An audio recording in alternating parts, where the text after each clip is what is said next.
Hi, welcome to 2020 Tasty Treats with GourmetQuilter. I'm Susan Clare, GourmetQuilter, and we're on one of our 2020 projects because it's 2020 and why not. And this is a very delicious project. We're doing these sampler blocks. So there's 20 different blocks that you can see in the picture up here. And we're just on to block number 2, so we're just getting going. These are the blocks that we're doing. This is the sort of size of them. So the actual sampler block part inside, they're fairly small blocks, but they make up to quite a nice size pear, and I'm using 2 different greens. So last time we did this 9 patch and we popped the surround on, which is the lower part of the pear, and that was in a lighter green.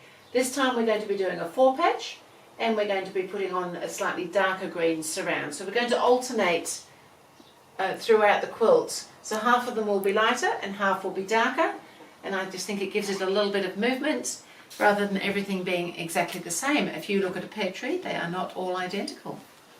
They are similar.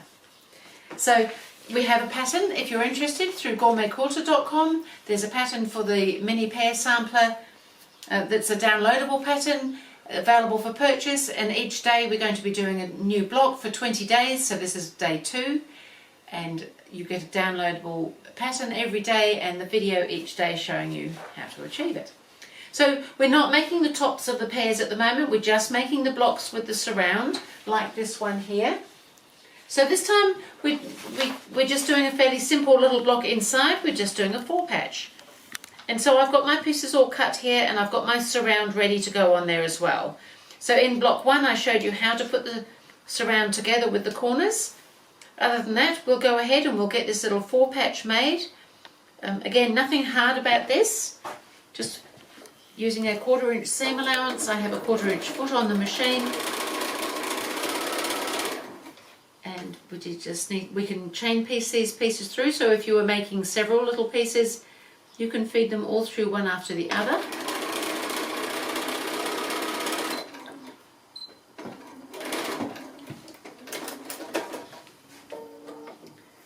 And I'll just snip those apart. I'm going to press those so that we can join them up into the 4 patch. Oops. And I'm going to press the seam towards, in this case, the blue, which is a slightly darker colour than the other one. It doesn't really matter. If you're just using 2 colours like I am, you should press them both to the same colour so that when we put them together, we'll turn one of them around and the seams will then be going in opposite directions, which will enable us to nestle them where they join, which makes them sit quite nicely. So now I'm just going to do that. I'm going to flip that over. So I've got this seam going that way, this seam is going the opposite way. So we can just nestle those seams nicely. They should just sit up against each other there so that you get a nice point in the centre.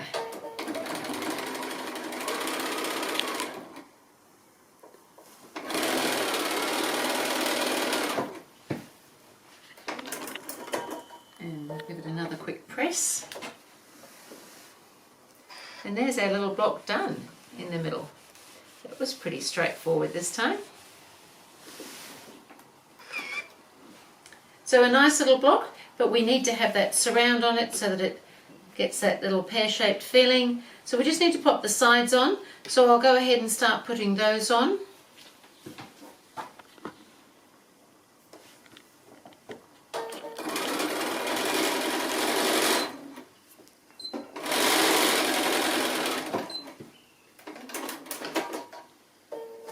I'll just pop the other one on as well.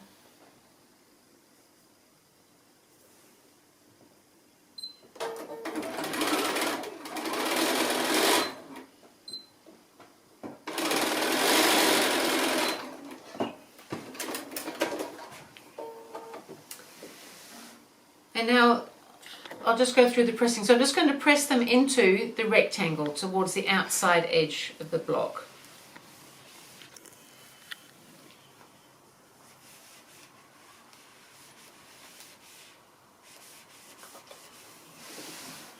So that's now ready for the top and the bottom.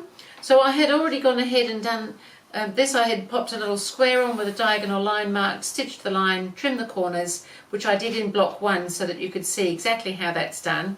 And now they need to go top and bottom with the little white corners to the outside. So I'll go ahead and do those and show it to you when it's finished. So I've done the sewing, I just need to press this now.